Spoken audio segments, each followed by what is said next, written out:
Hello and welcome to Me and My Golf TV. We're Piers and Andy. We hope you've had a fantastic weekend. It's Monday. That means it's time for the Impact Show. Andy, what's going on? Right, we're talking all about the eyes and where they should be through the golf ball, specifically at impact. Let's take charge of your game.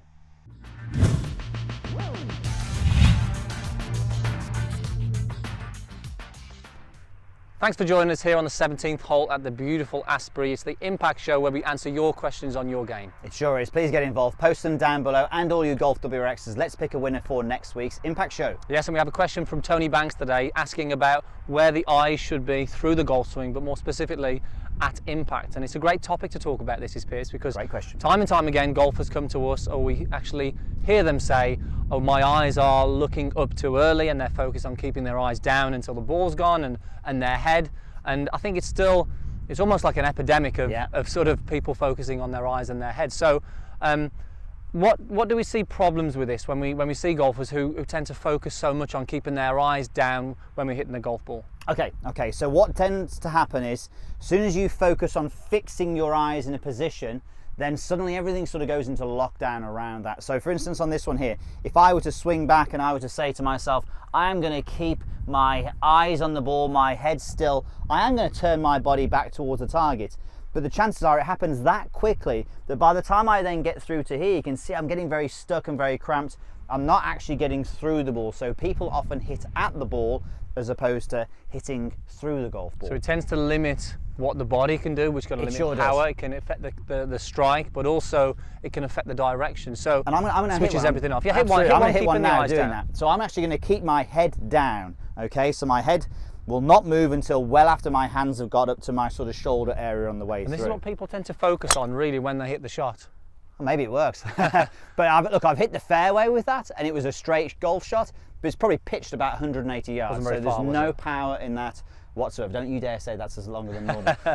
So I mean, this is something that we see a lot of. People are trying to fix their eyes down so long, and it has that switch off effect of not being able to create weight shift, rotation, which can have a massive impact on direction and strike. Now, let's take a couple of examples, Piers. Some of the best ball strikers in the world. It's quite apt at the moment as well. Let's talk us through what they do. It sure is. And I think it's important that we can go through a full range here. So pop me a ball down there. That's perfect. Thanks, Andy. He's teeing a golf ball. I think he's ever done that in his life. Right, so let's just go through a range of golfers. So some of the best ball strikers ever. Tiger Woods, when he strikes the golf ball, his eyes are looking at the golf ball. So it sounds like we're contradicting ourselves a little bit there. But these are the sort of positions that Tiger will be in when he's striking it. Very fluid, he's allowing his body to rotate, tremendous flexibility throughout his whole body, including his neck, which is really important. So he's always swinging through the golf ball. But you mentioned, Andy, it's very apt. So last major winner, Henrik Stenson. So I say last major winner, Henrik Stenson. Maybe he's going to win some more as well. But Henrik Stenson looks past the golf ball as he is striking it. Annika Sorenstam, who pound for pound has been rated as one of the best ball strikers in the world, has her eyes past the golf ball, especially when she's hitting the driver.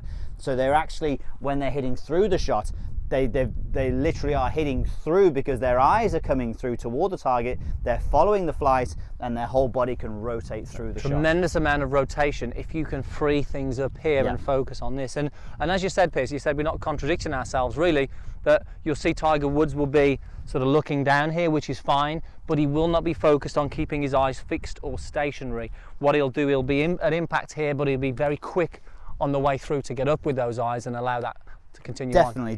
And I know that there's been lots of tests done. Biomechanics guys have done this, and don't quote me on this. I've got a feeling it probably would have been Rob Neal talking about the average sort of head tilt for an amateur golfer was a lot less than it was for a professional golfer. So professional golfers tilt, follow the flight, allow their heads to follow the flight of the golf ball when they're hitting the golf ball. Okay, so what we're going to get Piers to do, we're going to get Piers to hit a shot. Yes. And we're going to get him to actually get his eyes to move and almost follow the flight of the golf ball. His eyes might even go a little bit before here, which is actually hard to do. And you guys at home who think about this, if you've ever tried to get your eyes to beat the golf ball, you know what, generally we don't see it happen, so this is going to be interesting. Good point there, Andy. If you are someone who thinks that the head comes up too early, video yourself and try and move it up like I'm about to do now, and you'll find that you probably won't be doing it still. So the good thing I like about this, Andy, I'm going to have one practice swing first.